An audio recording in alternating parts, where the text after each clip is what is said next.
Hola, ¿cómo están? Miren que este va a ser el último video de fisiología renal que voy a hacer y por lo tanto va a ser un poco largo. No sé, mentira, sí, me queda 28% de batería y estimo que se va a demorar por ahí una hora este video o un poco más. Vamos a ver. Vamos a hablar en este video sobre el equilibrio ácido-base y cómo hace nuestro cuerpo para mantener un pH fisiológico sin importar de los daños que tengamos adentro, ¿cierto? Entonces empecemos hablando sobre equilibrio ácido-base.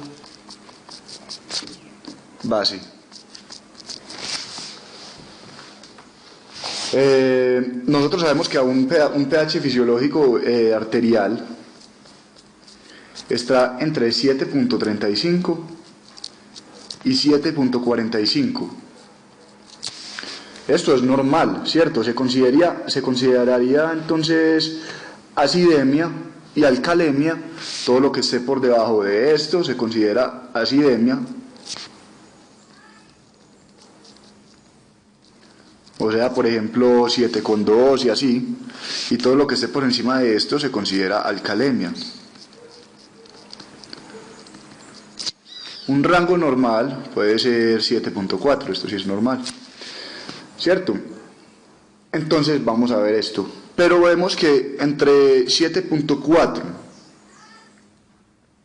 y 7.45 estamos en un rango normal, pero tirando hacia algo básico, normal básico, ¿cierto? Y entre 7.45 y 7.35 estamos en un rango normal, pero tirando a ácido. Entonces sabemos eso. Vamos a ver que el cuerpo humano normalmente sintetiza en sus procesos muchos hidrogeniones. ¿Qué es un hidrogenión? Miren que esto, sin este más de acá, sería un átomo de hidrógeno. Pero nosotros sabemos que los átomos de hidrógeno tienen en su núcleo tienen un protón y en su capa de electrones tienen un electrón. Correcto, cuando este hidrógeno pierde su electrón, queda solo con su protón, que tiene una carga negativa, y entonces por eso se le pone el más. Por eso se considera a los hidrogeniones como protones, porque son un átomo con una carga positiva sin ningún electrón en su capa de electrones. Los procesos del cuerpo humano generan muchos de estos, correcto, muchos hidrogeniones, muchos protones. Estos protones, que son considerados cationes, así como, pues porque tienen una carga positiva, así como digamos el sodio, digamos el potasio, el magnesio, el calcio, todos esos cationes reaccionan con proteínas, que las proteínas normalmente tienen cadenas negativas, ¿cierto? Entonces reacciona un ion positivo con un negativo de las proteínas y por eso se juntan, ¿correcto? Nosotros hablamos de pH a la concentración de hidrogeniones libres en el plasma, pero si esto es un catión puede reaccionar con una proteína, ¿cierto? Con una proteína de carga negativa y juntarse. Se juntan, entonces estos hidrogeniones ya no alterarían el pH porque ya no están libres, sino que están unidos a proteínas. Por lo tanto, solo los hidrogeniones libres son los que alteran el pH. Entonces vamos a ver qué es un buffer. Primero definamos pH bien. La fórmula de pH es esta, menos logaritmo en base 10 de concentración de hidrogeniones, ¿cierto? Esa es la fórmula buena de pH. Tengamos eso listo y ya. Ustedes hacen esto en la calculadora, shift, log, y les da el antilogaritmo. Bueno, vamos a definir qué es un buffer.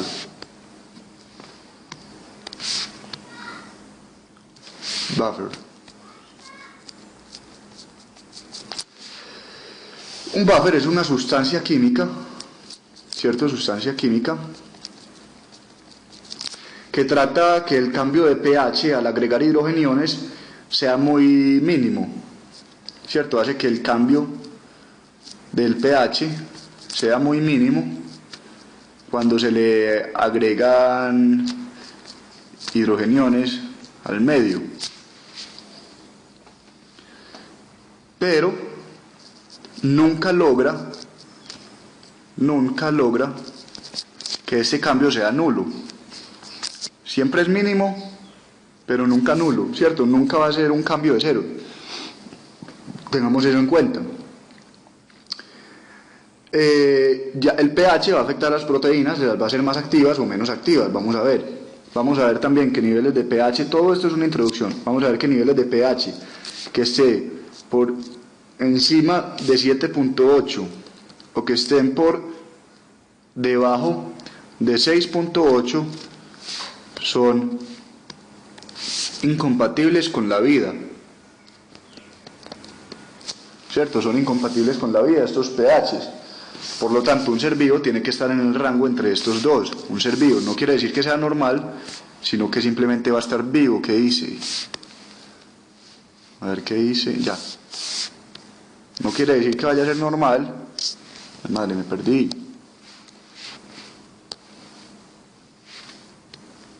Eso, no quiere decir que vaya a ser normal, pero sí va a estar vivo si está entre un pH de 6.8 y 7.8, pero no en esos dos extremos porque eso va a ser incompatible con la vida. Correcto. Vamos ahora sí a definir ya el concepto de ácido-base, vamos a definir todo bien. Entonces, ácido-base, vamos por orden, ácido-base. Según Bronsted-Lowry,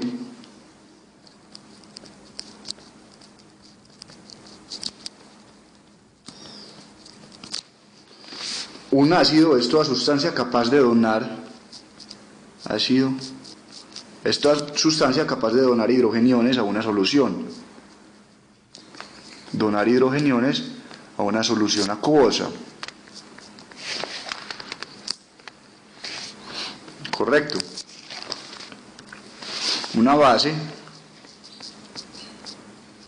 es capaz de recibir hidrogeniones de otra sustancia. Correcto. Vamos a ver que van a haber ácidos y bases fuertes. Un ácido fuerte. Vamos a ver que los ácidos y las bases se disocian. Entonces tienen una característica, se disocian.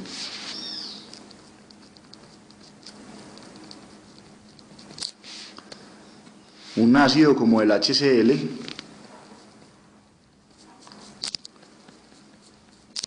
se va a disociar en cloruro y un hidrogenión. Una base como el NaOH se va a disociar en sodio y en un hidróxido, un ion hidroxilo, ¿cierto? Pero vamos a ver que pueden haber bases y ácidos fuertes y débiles. Vamos a crear una nueva página. Vamos a crear ácidos y bases fuertes. Ácido fuerte. Un ácido fuerte es aquel que se disocia casi un 100% en una solución acuosa. Se disocia. O sea que, digamos, si tenemos el HCl, que es un ácido fuerte, lo metemos en una solución acuosa, el 99% de ese ácido se va a encontrar como hidrogeniones y cloruro, y el 1% se va a encontrar como HCl, sin disociar, 1%. Correcto. Una base fuerte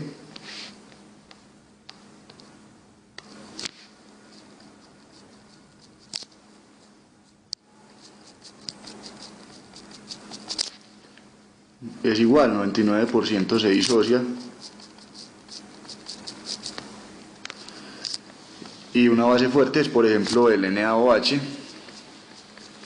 que se va a disociar en sodio hidroxilo y esto va a estar en 99%. Eso es una base fuerte. Una base débil, un ácido débil es el contrario. Por ejemplo, un ácido débil es este.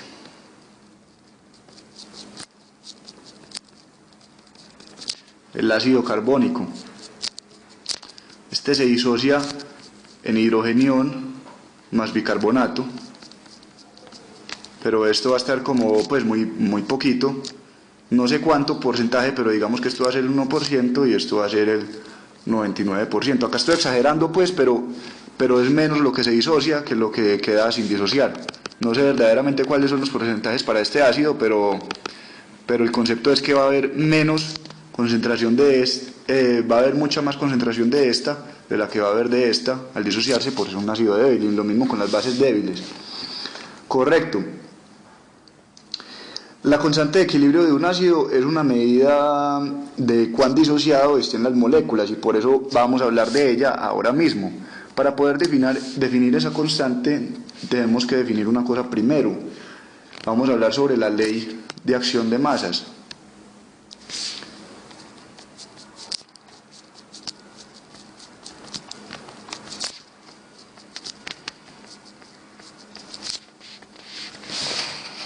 La ley de acción de masas dice que la velocidad de reacción es proporcional a la concentración de los reactantes. Velocidad de reacción es directamente proporcional a la concentración de los reactantes. Correcto. Por lo tanto, el ácido carbónico sabemos que es un ácido débil. A ver, hagamos esto bien. El ácido carbónico es un ácido débil, entonces la mayoría va a estar como ácido carbónico y la minoría va a estar como hidrogeniones más HCO3. Esto va a ser B1, esto va a ser B2. Correcto.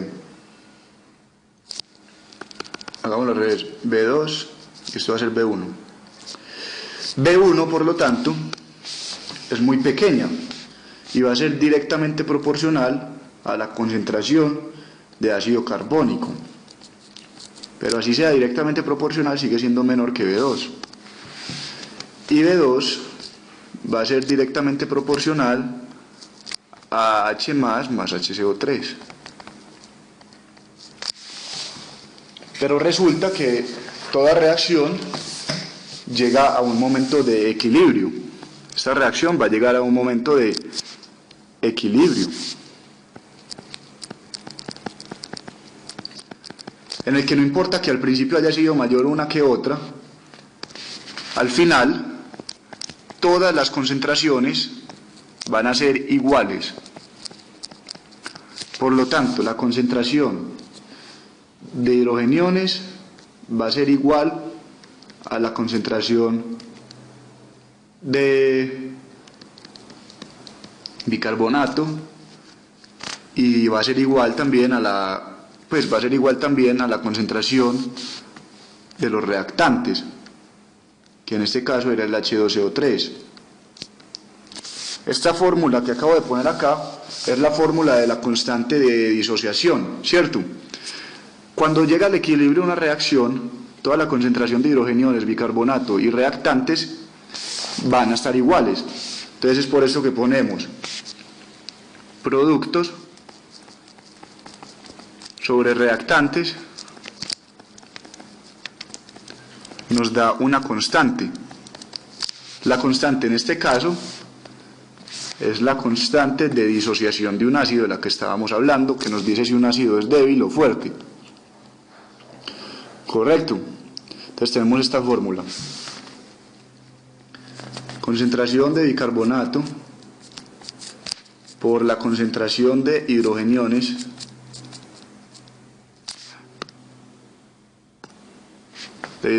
sobre la concentración de los reactantes, que es el ácido carbónico.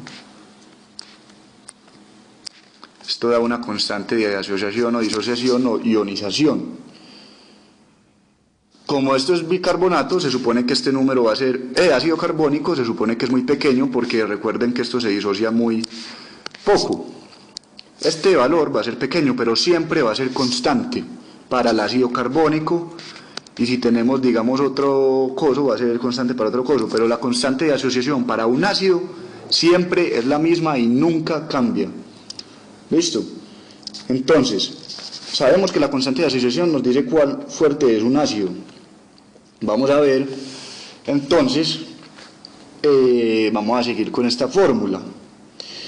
Sabíamos, pues no sabíamos, pero les voy a decir que la concentración de hidrogeniones en el cuerpo es de 40 por 10 a la menos 9, o sea, 40 nanomoles,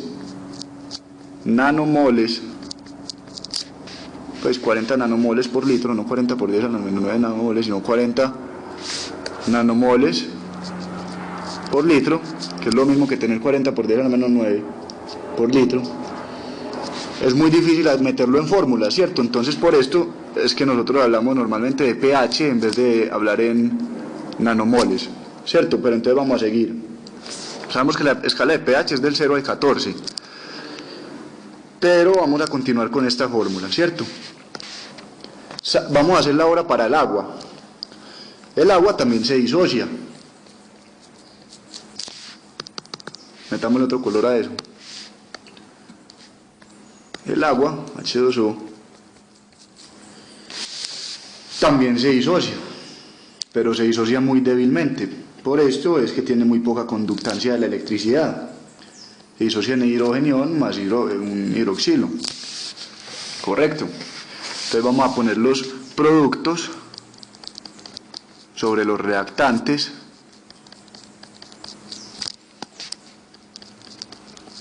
Y vamos a tener que esto nos tiene que dar una constante de asociación, ¿cierto? De disociación, que es para un ácido, ¿cierto?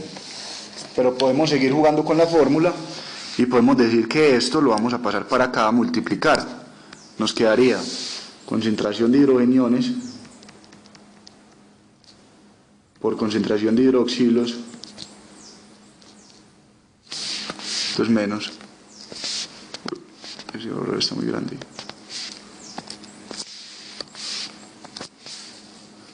Concentración de hidroxilos, esto también es menos, sobre nada, porque para eso estamos jugando con la fórmula. Vamos a pasar este H2O para acá, entonces se multiplica con la constante de asociación.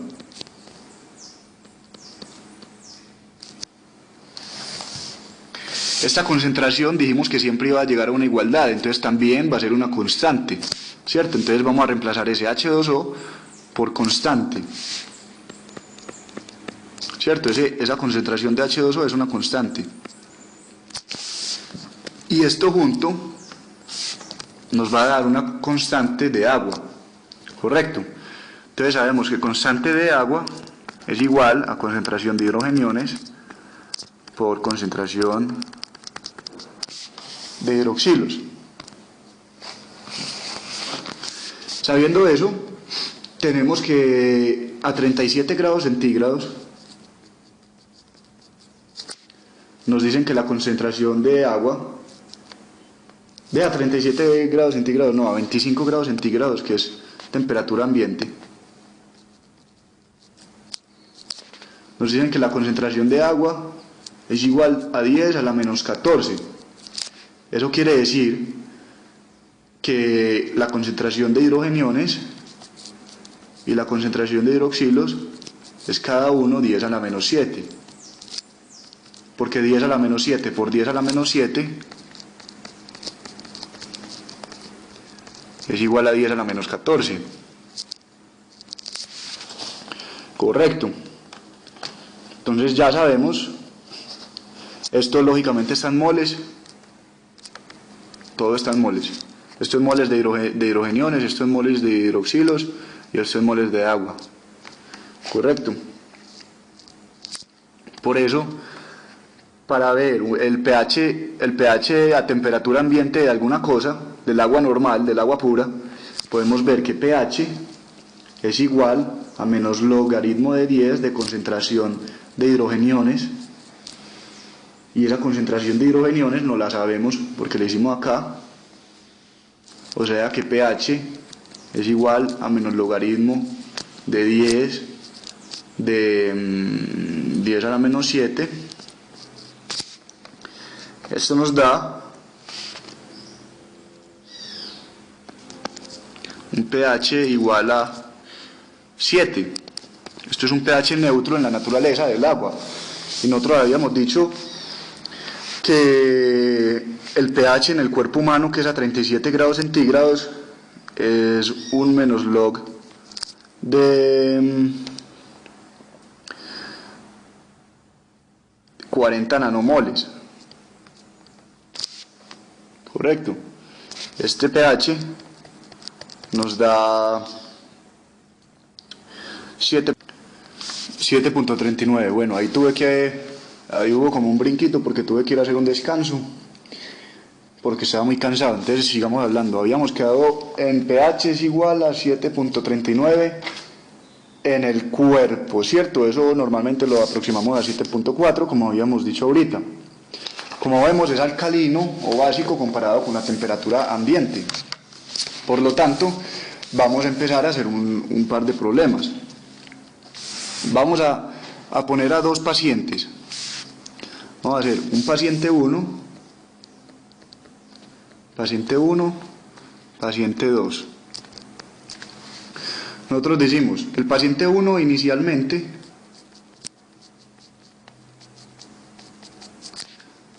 tenía un pH de 7.4, pero luego le bajó a 7.3. Este paciente 2 inicialmente tenía un pH de 7.2, pero luego le bajó a 7.1. Entonces ustedes dijeron, el pH bajó en igual cantidad. Pues no bajó en igual cantidad. Pues numéricamente sí bajó 0.1, pero en concentración de hidrogeniones bajó distinto. Nosotros habíamos dicho que pH es igual a toda esa fórmula que les había dicho, ¿cierto? Log base 10 de cualquier concentración de hidrogeniones que sea, ¿cierto? Cualquier concentración de hidrogeniones. Pero entonces, para reversar esa fórmula, nosotros podemos hacer 10 a la menos pH, en la calculadora lo hacemos, y eso nos va a dar que esto nos va a dar la concentración de hidrogeniones. Entonces hacemos eso para el primero. Hacemos 10 a la menos 7.4 nos debe dar nuestra concentración de hidrogeniones. Yo lo voy a hacer en mi calculadora, que la de la Samsung no me sirve, entonces háganlo ustedes en su casa, en su calculadora, y me da 3.98 por 10 a la menos 8. ¿Correcto? Este para el primer pH. Ahora vamos a hacer el segundo pH. 10 a la menos 7.3 me da 5.01 por 10 a la menos 8. Es todo lógico que es en moles por litro porque estamos hablando de concentración. Moles por litro. ¿Cuál fue la diferencia entre estas dos? Hubo una diferencia de 1.03 por 10 a la menos 8 moles. Para saber la diferencia, pues obviamente siempre restan una de la otra. Hubo una diferencia de eso. Ahora vamos a hacer el paciente 2, lo voy a poner en rojo el paciente 2. Primero vamos a empezar con el 7.2, a ver cuánta es la concentración. En el paciente 2, somos 10 a la menos 7.2, esto nos da una concentración de hidrogeniones igual a 6.3 por 10 a la menos 8, y la otra era, como pueden ver ustedes acá arriba, 7.1. es igual a 7.9 por 10 a la menos 8. La diferencia de estas es 1.6 por 10 a la menos 8. Por lo tanto, este pH fue el que más bajó en concentración de hidrogeniones, se vio más afectado que este de acá. ¿Correcto? Para que sepan que no necesariamente un cambio en pH igual quiere decir un cambio igual en concentración de hidrogeniones. Para que ustedes sepan eso. ¿Por qué se da esto? Es porque la relación es logarítmica, ¿cierto? Los logaritmos son como exponenciales, solo que al revés, ¿cierto? Vemos que sí, las relaciones son logarítmicas y por eso fue que nos dio ese concepto ahí. Vamos a definir el concepto de qué es un ácido volátil. Vamos rápido, pero no importa, ustedes pueden retroceder el video, pausarlo, todo lo que quieran. Simplemente pongan viento en la calculadora igualito como lo estoy poniendo yo en el video. Volátil es todo lo que se pueda respirar, sacar por respiración, todo lo no fijo, o sea, lo que proviene del CO2. Todo lo no volátil va a ser fijo. Fijo o no volátil es todo lo que no venga del CO2. Todo lo que no se pueda excretar como CO2. Nosotros sabemos que el único gas volátil del que hablamos todo el día es el ácido carbónico, que la reacción de la anhidrasa carbónica pues y todo eso, y este se disocia y todo así, es H más bicarbonato, que esto lo logramos, este ácido carbónico también lo pudimos haber logrado por la reacción de CO2 más agua, ¿cierto? Entonces esta reacción puede ir en tanto así como también puede ir así. Por lo tanto es que todas las reacciones de nuestro cuerpo terminan botando CO2 proveniente del ácido carbónico, ¿cierto?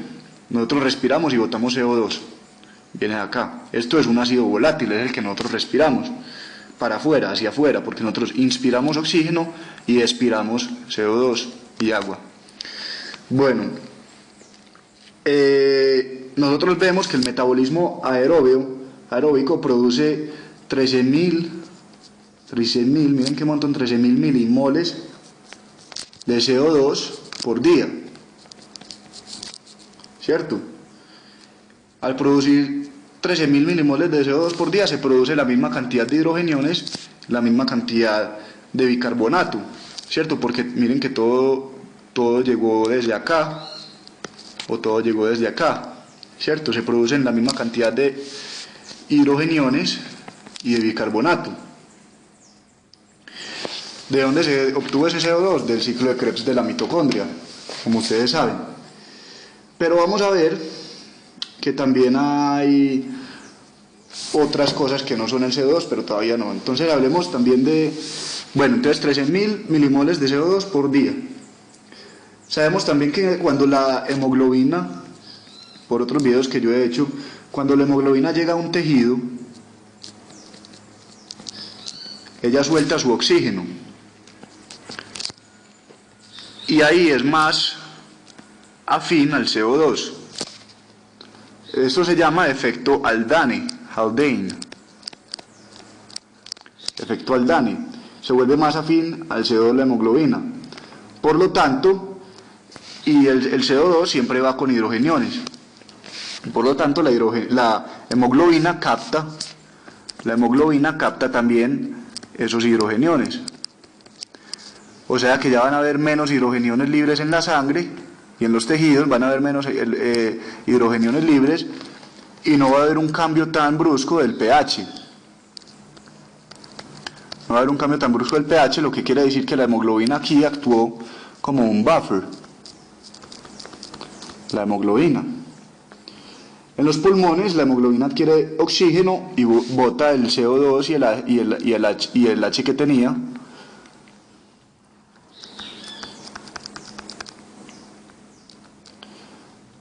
Los hidrogeniones que tenía cargados los bota en el pulmón y vuelve a hacer todo el ciclo de la sangre que nosotros vemos en otros videos. Entonces véanse todos mis videos. La cosa es que suelta el CO2 en los pulmones y por eso es renovable, es un sistema abierto, se puede renovar, ¿cierto? Por lo tanto, la ventilación elimina el ácido carbónico para que no se acumule y pueda volverse a hacer este efecto varias veces, ¿cierto? Recordemos que el CO2 es el principal productor de hidrogeniones volátil, pues es el único coso volátil, ¿cierto? Pero las proteínas se degradan continuamente y producen también hidrogeniones que no vienen del CO2. Las proteínas también son fuente de hidrogeniones. Estos producen ya ácidos fijos no volátiles, como el ácido sulfúrico o como el fosfórico.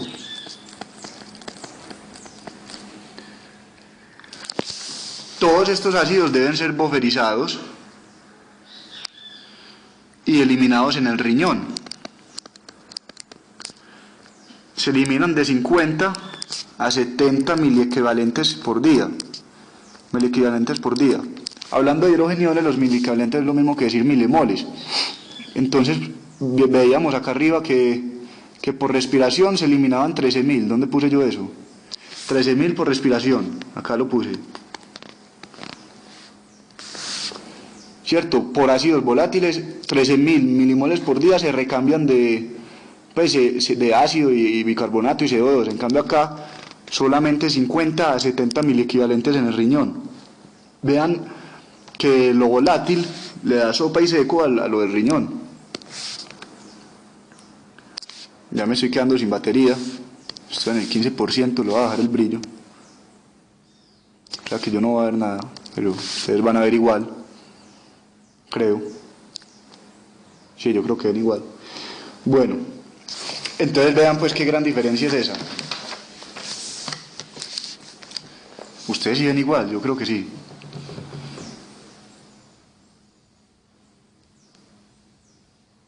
Sí, ustedes deben ver igual.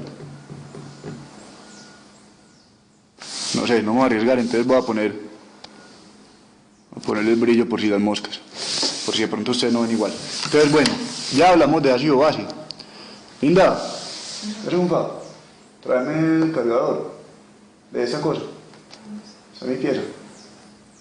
Bueno, entonces continuemos hablando de buffer.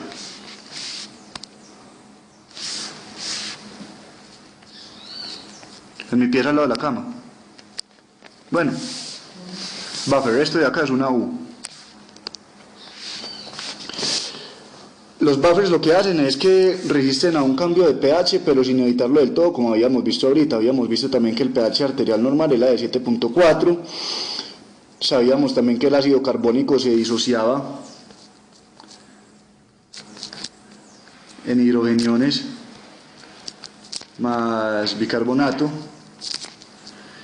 y que entonces si un ácido que es esto se disocia, forma su base conjugada, que es esta, al quitarle un hidrogenión. ¿Cierto? Es negro, linda. Mari sabe dónde está. Al quitarle un hidrogenión. Entonces podemos hacer que, pues si no solamente esto es para el HCO3, también es para el H2PO4, que se va a disociar en HPO4 más hidrogenión. Entonces esta sería su base conjugada. Correcto. Pero bueno, no importa, es solamente un concepto que deben saber. Hay dos tipos de sistema buffer. Sistema buffer bicarbonato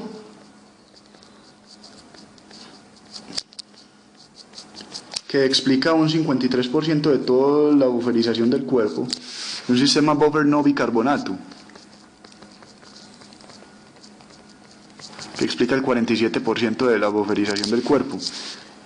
El de bicarbonato se encuentra en el plasma y en el eritrocito. El no bicarbonato en la hemoglobina, en los fosfatos orgánicos,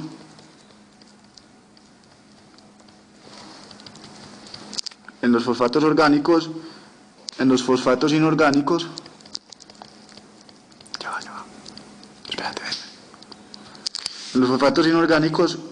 y en las proteínas del plasma.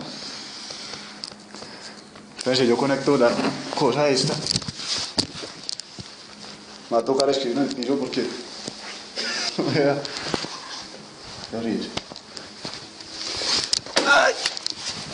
Bueno, ya me hice acá en el piso. Estoy conectando la tableta.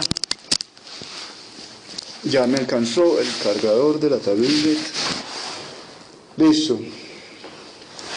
Entonces estábamos hablando de que el 47% era buffer no bicarbonato. Empecemos a funcionar. De este 47%, el 37% de este 47% se ve explicado por, pues el 37% del total se ve explicado por la hemoglobina. 27% de un 100%, bueno, no importa. pH, vamos a ver la fórmula de pH bien vista. Vamos a ver cómo queda el pH después de ser buferizado. Entonces pH es igual a 6.1, que es el pK del ácido carbónico, más logaritmo en base 10 de bicarbonato sobre 0.03 por presión arterial de CO2, Ustedes se deben estar preguntando, este man ¿por qué puso acá la base y acá no puso ningún ácido? Pues este man puso esto así porque es muy difícil medir los niveles de ácido carbónico, es muy difícil. De ácido carbónico, es demasiado difícil. Pero recordemos que este ácido carbónico reacciona en agua y CO2. Por lo tanto, medir la presión arterial de CO2 es medir más o menos lo mismo que el ácido carbónico. Entonces, por eso es que lo hacemos así. Pero también se puede hacer con otros ácidos, con otros buffers que no sean el ácido carbónico y el bicarbonato. Puede hacerse esa fórmula también con el pK del HPO4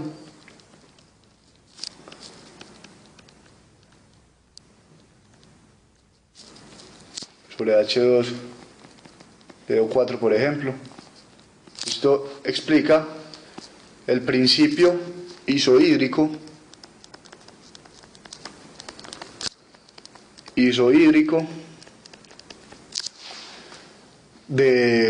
pues así se llama el principio isohídrico. Esto quiere decir que los cambios de pH haciéndose por cualquier buffer deben dar iguales. El que nosotros normalmente vamos a utilizar es este.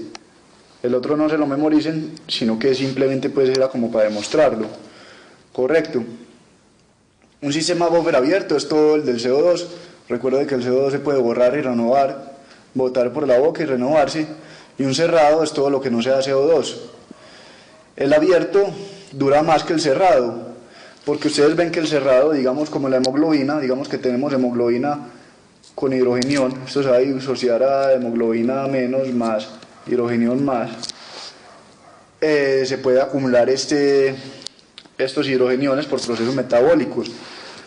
Al incrementar una concentración en este lado de la ecuación va a tender hacia acá, hacia este lado, lo cual va a saturar los niveles de hemoglobina y ya no va a poder haber disociación de esta cosa, se va a saturar la reacción, ¿correcto? En cambio, si tenemos un sistema abierto como el de CO2, simplemente vamos a botar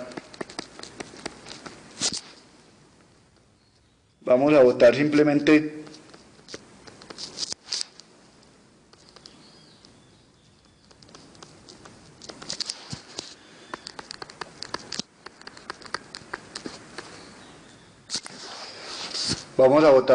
pues eso puede ir en las dos direcciones, recuerden. Entonces vamos a botar CO2 siempre que tengamos un exceso de estas cosas. Por lo tanto no se va a acumular y el sistema abierto le va a ganar al cerrado. En cambio el cerrado se acumula y por eso no es capaz de ganarle al abierto bufferizando. Ya no va a haber suficiente buffer en algún tiempo. Correcto. Todo buen buffer actúa tanto para ácidos como para bases.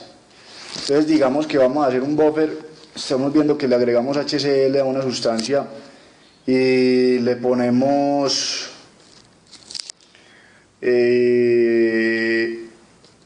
un buffer, buffer de bicarbonato. Vamos a ver que este hidrogenión, esto es sodio de ácido carbónico, vamos a ver que este ion de hidrógeno se le va a pegar, va a reaccionar con este ácido carbónico formando H2CO3 y este sodio va a reaccionar con el cloro formando sal, NaCl. lo que vimos fue que se formó otro ácido, solo que este ácido es un ácido débil, mientras este es un ácido fuerte. Este de acá está haciendo mucho cambio en pH, este va a hacer menos cambio en pH porque este se disocia muy poco, digamos que el 5%. El 5% se va a disociar en hidrogeniones, mientras que este se disociaba casi el 100% en hidrogeniones.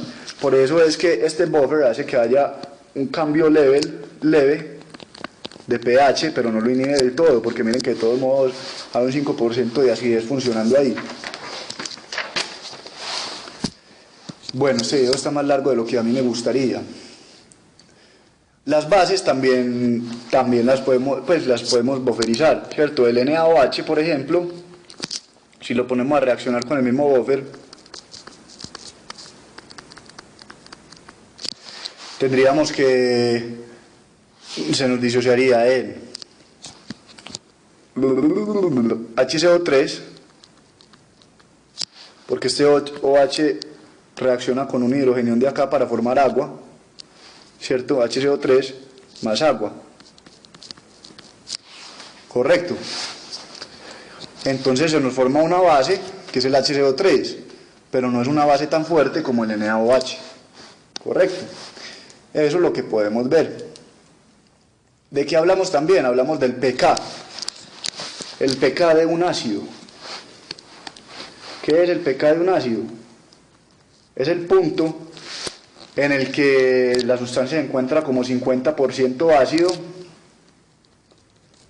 y 50% base. En este momento cualquier cambio en concentración de hidrogeniones altera muy poco los cambios de pH. Correcto. Bueno.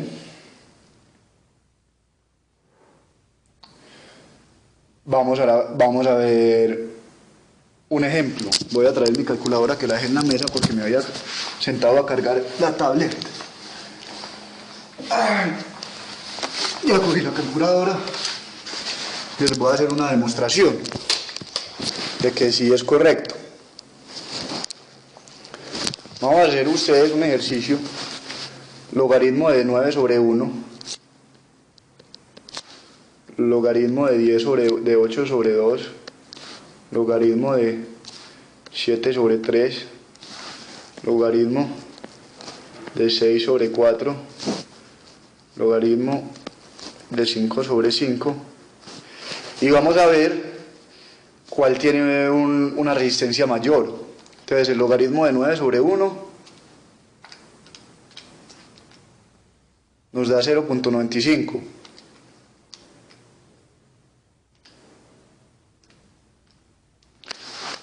¿Cierto? Un cambio grande. Logaritmo de 8 sobre 2 nos da 0.60, un cambio pequeño, pues más pequeño comparado con el de 0.95. Logaritmo de 7 sobre 3, 0.28. Logaritmo de 6 sobre 4, 0.19. Y logaritmo de 5 sobre 5, o sea 1, es igual a 0. Correcto. Logaritmo de 5 es igual a 0, o sea que esto quiere decir que cualquier cambio acá va a ser muy difícil de cambiar. Miren que digamos esto de aquí cambió solamente 0.19, de 0.19 a 0.28 cambió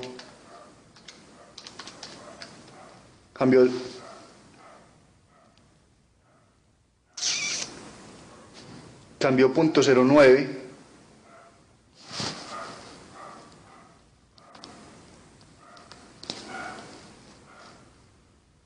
Esperen a ver. Sí. 0.6 menos 0.28 es igual a, este cambio fue de 0.32.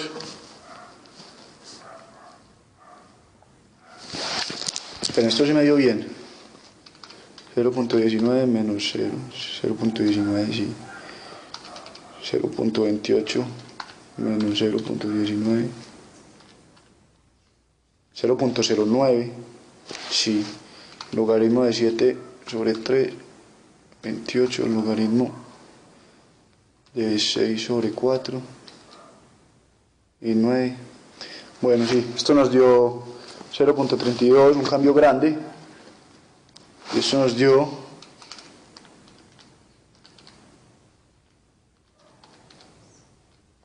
0.35, un cambio más grande todavía, ¿cierto? Aquí no sé qué fue lo que me pasó, además que me equivoqué en algún lado. La idea era decirles que, pues como si se los logré decir en estos dos casos de acá, en estos dos casos, si hubo un cambio mayor entre los que estaban más alejados del logaritmo de 5 sobre 5, que se supone que era el pK, correcto. Si fuera por el pK, el ácido carbónico sería muy malo. Ahorita vamos a ver por qué. También depende de si el sistema es abierto o si es cerrado. Hablemos de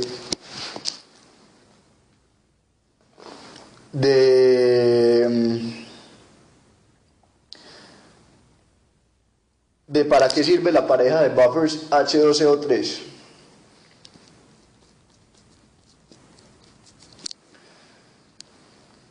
Esto bufferiza muy bien ácidos fijos.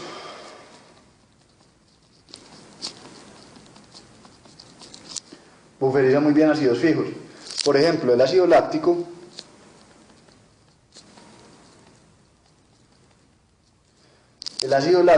se disocia en lactato negativo más hidrogenión. En el cuerpo el ácido láctico está 100% disociado así. Entonces podemos decir que un aumento del ácido láctico